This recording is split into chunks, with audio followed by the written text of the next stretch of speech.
bismillaahi raxmaani raxiim akhyaarta hawada naga daawanaysaa waxaad ku soo dhawaataan warkii oo saacadan oo kale aad ka daawataan weelka TV qodobada aad ku daawan doontaan ayaa waxaa ka mid noqon doona madaxweynaha dowlad goboleedka Puntland Saciid Cabdullaahi Dani oo gabi ahaanba diiday shir uu iclaamiyay madaxweyne Farmaajo in lagu qabto caasimadda Puntland ee Garowe waxaad maqli doontaan falanqeyn ku saabsan arrintaasi iyo war-saxaafadeedyo kala duwan oo ay soo saareen beesha caalamka isla markaana ay kaga hadlayaan in la qabto doorasho loo wada dhan yahay sidoo kale waxaad maqli doontaan waa maxay ujeedada shirka uu ku dhawaaqay madaxweyne Farmaajo waxaad maqli doontaan falanqeyn ku saabsan arrintaasi iyo sida ay arrintaasi ugu falceliyeen hogaamiyaasha mucaaradka isla markaana diidan in muddo kororsi uu sameeyo madaxweyne Farmaajo qodobada kale aad ku daawan doontaan warkeena waxaa ka mid noqon doona ra'iisul wasaaraha xukuumadda federaalka Soomaaliya Maxamed Xuseen Roble iyo xubno ka tirsan xukuumaddiisa ayaa maanta lagu wadaa inay hortagaan golaha shacabka si ay u soo bandhigaan waxyaabihii u qabsamay muddo dhan 100 cisho oo ay jirtay xukuumadda uu hogaaminayo Maxamed Xuseen Roble qodobada kale aad ku daawan doontaan warkeena waxaa ka mid noqon doona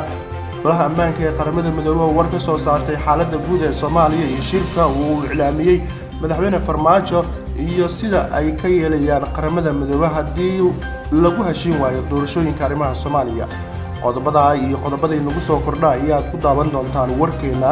inta ku guda jirno ku soo dhawaada warkeena oo faahfaahsan tobanka bisha February 2021 intaanan bilaabin warkeena aad nagu cusub tahay oo ay tahay markii ugu horeysay oo aadna soo booqdatay fadlan subscribe saar channelkeena isla markaana like iyo share ku qabo ay u gaaraan asxaabtaada kale aynu ku bilaawno qodobka dowlad goboleedka Puntland Saciid Cabdullaahi Dani ayaa gabi ahaanba diiday shir uu iclaamiyay madaxweyne Maxamed Cabdullaahi Farmaajo kaas oo sheegay inuu ka dhacayo caasimadda Puntland ee Garowe dowlad goboleedka Puntland ayaa ka hadashay shir mar kale madaxweynaha waqtigiisu dhamaaday Maxamed Cabdullaahi Farmaajo isugu yeeray madaxda dowlad goboleedyada iyo gobolka Banaadir kaas oo ka dhacaya caasimadda Puntland ee Garowe war ka soo baxay xafiiska madaxweynaha dowlad goboleedka Puntland Saciid Cabdullaahi Dani ayaa markii hore lagu soo dhaweeyay shirka uu ku baaqay Farmaajo waxayna sheegeen in Puntland aan lagala tashan shirka lagu qabanayo caasimadda Puntland ee Garowe war kooban oo ka soo baxay xafiiska madaxweynaha dowlad goboleedka Puntland ayaa waxa markii hore lagu soo dhaweeyay shirka uu ku baaqay Farmaajo waxayna sheegeen in Puntland aan lagala tashan shirkaas uu iclaamiyay madaxweynaha Soomaaliya Maxamed Cabdullaahi Farmaajo Puntland ayaa ku talisay in shirka madaxda dowlad goboleedyada iyo gobolka Banaadir lagu qabto magaalada Muqdisho ee caasimadda dalka maadaama uu idlaaday muddo-xileedkii madaxweyne Farmaajo sidoo kale Puntland ayaa ku baaqday in shirka looga hadli doono khilaafka ka taagan qabsoomidda doorashada ka dhacaysa Soomaaliya ay ka qayb galaan saamileyda siyaasadda iyo beesha caalamka Puntland waxay soo dhaweynaysaa shirka lagu baaqay 15 February inkastoo aan lagala tashan in Garowe lagu qabto maadaama uu dhamaaday muddo-xileedkii hay'adaha dastuuriga ee dowladda federaalka Soomaaliya waxayna ku talinaysaa in shirka lagu qabto Muqdisho ayna ka soo qayb galaan saamileyda siyaasadda iyo beesha caalamka ayaa lagu yiri war qoraal oo ka soo baxay xafiiska madaxweynaha dowlad goboleedka Puntland Saciid Cabdullaahi Dani ila ku dhaw xafiiska madaxweynaha Puntland ayaa sheegay in intii madaxweyne Farmaajo wada hadlayeen isagii madaxweyne Dani ay ka war heleen in shirka uu ku dhawaaqay inuu ka dhacayo caasimadda Puntland taas oo lama filaan ay ku noqotay haddaba waa maxay ujeedada shirka uu ku dhawaaqay madaxweyne Maxamed Cabdullaahi Farmaajo madaxweynaha dowladda federaalka Soomaaliya Maxamed Cabdullaahi Farmaajo muddo-xileedkiisa dastuuriga uu idlaaday 8 February ayaa xalay soo saaray warqad uu ku sheegay in mar kale madaxda heer federaal iyo kuwa dowlad goboleedyada isugu yimaadaan shir looga hadlayo qodobadii ay ku heshiin waayeen 5 February 2021 warqadda ka soo baxday madaxtooyada Soomaaliya ayaa lagu shaaciyay in shirkan uu ka dhacayo magaalada Garowe ee xarunta Puntland isla markaana uu qabsoomayo 15 February 2021 oo ku beegan Isniinta soo socota shirkan ayaa lagu falanqeyn doonaa arrimaha doorashooyinka Soomaaliya si gaar ah qodobadii caqabadaha ku noqday dhaqangalka heshiiskii 27 September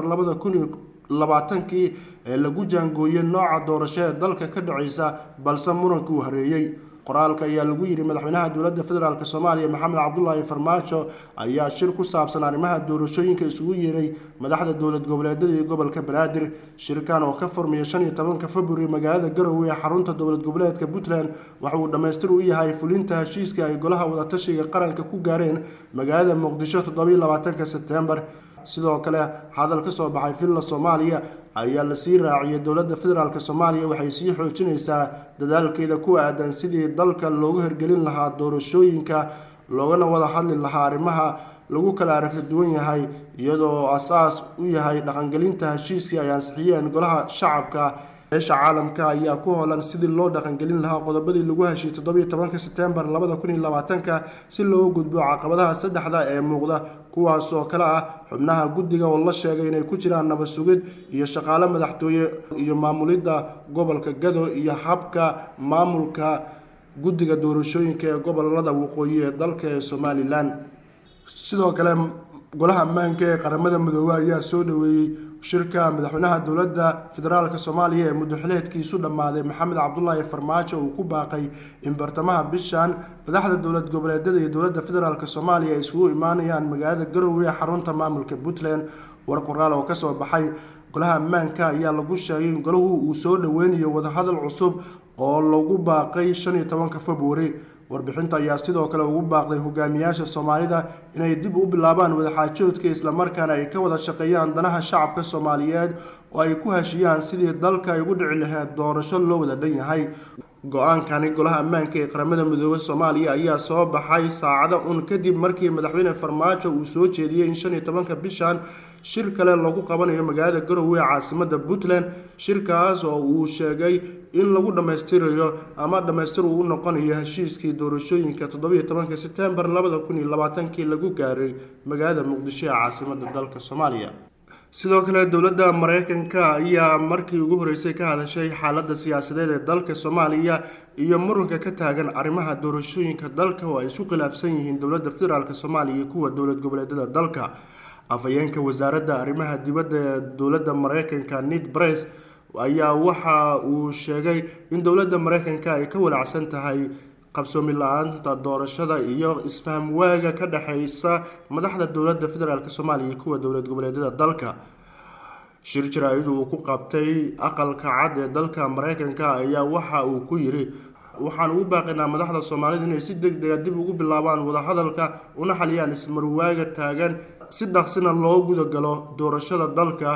dowladda Mareykanka ayaa sheegtay inay ka go'an tahay inay ka qayb qaadato sidii loo qaban lahaa doorashadaasi isla markaana la isugu soo dhaweyn lahaa madaxda Soomaalida. dhinaca kale ra'iisul wasaaraha xukuumadda federaalka Soomaaliya Maxamed Xuseen Roble iyo xubno ka tirsan xukuumaddiisa ayaa maanta hortagaya golaha shacabka dowladda federaalka Soomaaliya si ay ugu soo bandhigaan waxyaabihii u qabsoomay muddo dhan 100 cisho maadaama 109 maalmood laga joogo markii xukuumadda kalsoonida ay ka heshay baarlamaanka dowladda federaalka Soomaaliya 24 Oktoobar 2020. Roble ayaa diyaariyay qorshe howleedkii waxqabadka xukuumaddiisa inkastoo qodobada ugu weyn uu balan qaaday intooda badan aysan fulin ama waxqabad sidaas u muuqda xukuumaddiisa aysan ka qaban. waxyaabaha ugu weyn ee su'aalaha xildhibaanada ay ka qabaan waxaa ka mid ah maadaama uu balan qaaday in xukuumaddiisa ay saldhigayso hirgelinta doorashooyinka muddaxileedka dowladda uu qabsoomo balse laga gudbay waqtigii iyadoo aysan jirin wax natiijo ah oo laga gaaray. sidoo kale ra'iisul wasaaraha Soomaaliya waxa uu balan qaaday inuu wax uu ka qabanayo sugidda ammaanka taas oo iyadoo qudheeda waxa dul saaran su'aalo sababo la xiriira dilal iyo qaraxyo ka dhaca caasimadda si gaar ah toddobaadadii ugu dambeysay. qaar ka mid ah xildhibaanada golaha shacabka ayaa sheegay in ra'iisul wasaare Roble uu damacsan yahay inuu weydiisto muddo dheeraad ah oo ka baxsan xindhaabka 4 sano ee dowladda federaalka Soomaaliya isagoo qiil ka dhiganaya inay qabyo ka yihiin balanqaadadii uu sameeyay. guud ahaan intaas ayaan kusoo gabagabeynaynaa warkeena. waad ku mahadsantihiin dhageysiga warka Wehelka TV.